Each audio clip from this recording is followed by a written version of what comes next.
Hello, everyone. How are you? So, The Mandalorian Season 2 has premiered. I was watching it last night at 3 o'clock in the morning, Eastern Standard Time, and quite an experience. Loved it in many ways. This is all about our first impressions. Right now, you are watching One Stop Mouse. I'm Bob. And do me a favor, please subscribe to this channel if you have not done so. And if you like what you're hearing and you're seeing, and I hope that you do, because I had a tough time getting up this morning with only a few hours worth of sleep, getting prepped for this live stream and then getting prepped for one that I'm going to do with some other folks right after I get off from this. I'm going to be talking about the Mandolorian premiere and also talking about Walt Disney World quick service restaurants at Hollywood Studios at 11 o'clock. If you go on over to Kelly's channel, The Mickey Bunch, I'll be over there. So, without further ado, so I can get prepped for that, I was going to do a watch party last night at 3 a.m. and have some lights and have me watching and talking and everything. But frankly, I was just too selfish. I wanted to soak in every minute of this. I've been waiting for this, like a lot of people, listening to every rumor, really not that many leaks, a few rumors. But I mean, when you've got a set where you're leading your cast onto the stage with hoods, you're not going to get too many rumors. Welcome into the stream, Disinfinity. Hey, how are you? Yes, I will respond to you in the chat. I guess you're watching this right now. So, man, 3 o'clock in the morning, but they've done that before. Okay, so let's talk about this. First, I don't want to give you guys spoilers. Although, you probably, if you've been up for an hour, you've probably watched a bunch of spoilers already. So I'm not really saving you from anything. But I'm just trying to be nice because I stayed up rather at 3 o'clock in the morning, more so than just doing it for this video. I got up at 3 in the morning because when I'm really looking forward to something, I hate spoilers. When the last few Star Wars movies came out, they came out on Fridays. I would go to that show on Thursday at midnight or whatever so that I wouldn't have to hear any spoilers. I don't want any spoilers, and I'm not going to give them to you here either.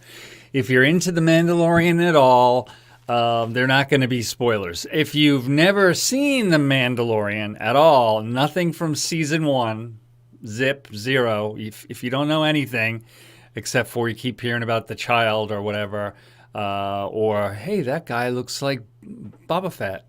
If you don't want any spoilers, cut this video off right now. Don't watch any more of it, and then come back to it, after you've seen at least the first 3 episodes of season 1 through the 3rd episode, to the end of the 3rd episode, The Sin. And then I think you can kind of make a little bit of a leap from there after the first 3 episodes of season 1 to season 2, and then it'll make more sense. So, without spoilers, trying to step carefully, how was it? What did I think? Frankly, it wasn't as, with so much hype to live up to and all these spoilers and everything, it was not a 10 on a scale of 1 to 10 for me. It was good, but it was probably like an 8. Now, some of that frustration, if you call it frustration, the only reason that it's not a 10 is sort of like how I felt and how a lot of people felt when they were watching the first episodes in each season of Game of Thrones. They're wanting to dive right in, and it has to do with pacing. So you've built all this up in The Mandalorian or Game of Thrones or whatever, and then you've got to start again, kind of give people a place to start from who are not fanatics about The Mandalorian or vaguely aware of it or haven't seen it in a long time and need to be refreshed. You got to kind of get them up to speed a little bit. So although there were some great action sequences in this, I think a little bit of this was getting people up to speed, which is just how it is. If you think of Game of Thrones, if you were into that, that's exactly, they really had to pace things. They couldn't just dump you right into things. So it does start with an awesome fight scene, just like season 1 started with a nice fight scene and a creature and everything. This episode also has its share of, let's just say it's reminiscent in some ways of season 1 of the last season without giving you any spoilers. And you can see sort of the formula that they're going with. They're going with these awesome fight scenes. He's a lone gunslinger, and everybody else always thinks that they're a better kid on the block, and he's got to fight with honor and code, against these guys. The outlaw Josie Wales, Clint Eastwood's famous movie. Lots of parallels I see to The Mandalorian that you might not know or see because it seems like no one's ever seen that movie. One of the first Western's first films of any that Clint Eastwood directed was a movie that he was in. It was an anti-war statement against Vietnam in the 1970s. And it was about a Civil War soldier in the South that his family was killed and everything, and he refused to lay his guns down, and he was a notorious gunslinger. But he had a code and he had a soft heart, and as he went through this story, he basically picked up people that needed his help.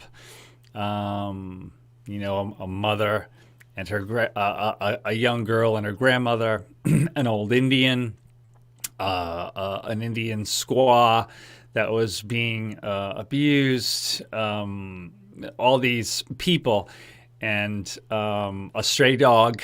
And so he's this rough, gruff, lone gunslinger guy. However, he's taking on this caravan of people that he's starting to care for. And I can already see the overtones from that movie to this. And it's building. Of course, the beginning building block in the Sin where I really felt it was where Mando basically went, did what he was going to do, and then he was in the cockpit, and no spoilers for, well, I said no spoilers for season 2, but, season 1, when he's in the cockpit in the 3rd episode, The Sin, he's just brought the child, to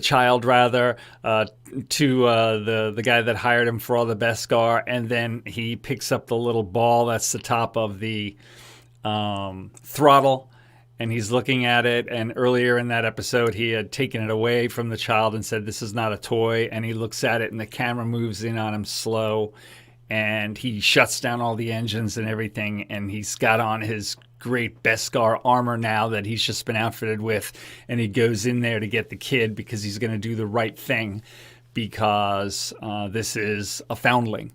That's where all these, and I see where this is going. Anyway, so it starts off with an awesome fight scene and has other things reminiscent that you expect from The Mandalorian already. And we also have a great cameo from a well-known actor in a classical role that he's played several times before, including in a cable series. Actually, 2 cable series he played that sort of figure. So to see him in this role actually was very, very interesting. And then you've got 2 return cameos from older Star Wars live action canon films that you'll recognize. Well, one you'll recognize You'll recognize right away. It's or you should. You won't be sure who it is, but you should know the face if you look closely. The very last shot of the episode. And then there's another return cameo that you really gotta look for. And it's actually not a human being. And it's about a third of the way in, but you gotta look close. And then there's actually a species cameo that I haven't seen in any of the movie except for Return of the Jedi, and in the fight scene in the beginning, there are 2 of these species that sort of make a. So we're getting these links back to the old Star Wars already, and we're barely into this. We're only an hour into this new season. So the episode basically, you can see sort of the flavor that it has, what it had before. Mando, like this outlaw Josie Wales that I was talking about, finds himself in these situations where, as he's trying to find things or accomplish things or figure out what to do with this child, or now where we are is, how do I reunite this child with the sorcerer Jedi? He finds himself bumping into situations where people need his help. And it's usually utilitarian, or, it's like, okay, I'll help you if you give me this, kind of like a barter. But you can see that there's much more to it than that. That there's a good and noble guy in there as well, because once he gets into these things, he's risking his hide and doing a lot more than just a normal little trade. Alfred, I love the season 2 of The Mandalorian. I just watched it a few minutes ago at One Stop Mouse. Hey, Alfred, yeah, wasn't it good? It was really, really good. And so I'm tripping around here because I don't want to be the guy that gives away the spoilers. I hate when that happens. That's why I watched it at 3 o'clock this morning, because I didn't want a single spoiler. Because I know as soon as I pick up my phone, somebody makes an appearance in a cameo. So I'm glad that you liked it. Welcome to the stream, Alfred. Disinfinity's out there. I think he's watching it right now. Okay, so in this episode, and this isn't that much of a spoiler, it's the same thing. Mando is needing to, as you know, if you've watched the last season, he's on this quest to reunite the child with his people. And he's found out there that they're this mystical sorcerer species called Jedi. And he basically determines that he's got to do something in order for that to happen. And so he finds himself in this town that is beleaguered with a problem.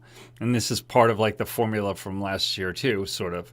And so in order to barter for something in that situation, he finds himself having to go in and risk his hide and help these people. And that was very, very interesting, watching him having to sort of be the ambassador between two peoples that don't like each other and getting them to work together and everything. I hope they make a season 3 of The Mandalorian soon. Yes, me too, Alfred. I think they will. This is the most successful of any of the Star Wars things they've had in a long time. So then, mission. Okay, and then just like this Mandalorian sort of formula, but it's not formula boring. It's just sort of like this loose structure. Mission accomplished. He's got what he needed to get. He's helped these people. Good outcome. But there's a cameo in the very end of this episode, and you got to look close because he's sort of standing in the sunset. And you may or may not recognize him. He's a cameo from an earlier Star Wars canon film. And he may or may not be who you think he is. So that's sort of an implication that links up to what he was doing, working with this town to get something that he needed. Nothing like being able to not say anything. And yeah, I liked it like Alfred. I did. I had high, super high, through the roof, freaking high expectations. So it wasn't a 10 out of 10 for me. It was an 8 out of 10. And like I said, I think it's that Game of Thrones sort of scenario where you want to dive right back into it at the same pitch fever level that you were at the end of last season. But like with Game of Thrones and other shows, you know, they gotta like take it back and start it off slow and kind of reiterate a little what's going on, a little bit of exposition, and then bring you back up to speed just a little bit. And but there was plenty of action in this thing. Big, huge fight scene in the beginning. Just like in other films, in other episodes, big creature sorts of things. So it's not going to disappoint you in any way in that regard. Thank you for watching the Season 2 premiere, First Impressions with Bob from One Stop Mouse. If you have not subscribed to One Stop Mouse, please do so. And hit the like button if you like this video. We only have a few people here this morning on 10/19 on a Friday afternoon. Yeah, Alfred. So you'll probably be watching this on the replay. But if you do, like I said, please subscribe to us, check us out. We do a lot of Walt Disney World videos. We do a lot of interviews with other YouTubers, and we are small but growing.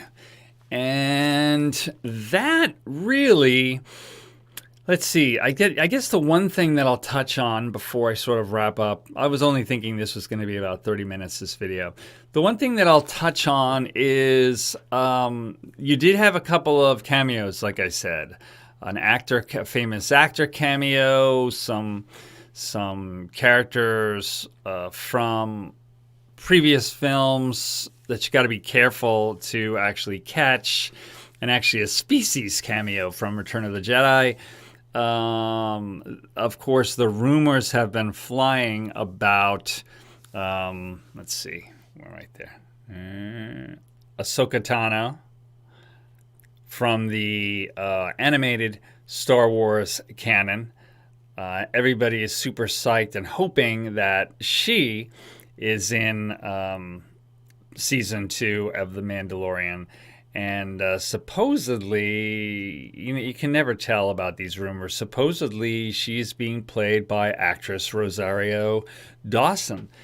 And there's another character that you might be familiar with that originally had the black saber, that Moff Gideon, this guy,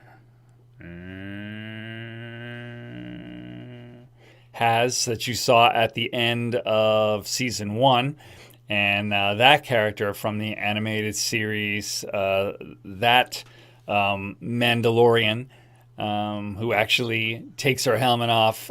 She may be showing up and be played by the actress that played Starbuck in the early 2000 Battlestar Galactica series.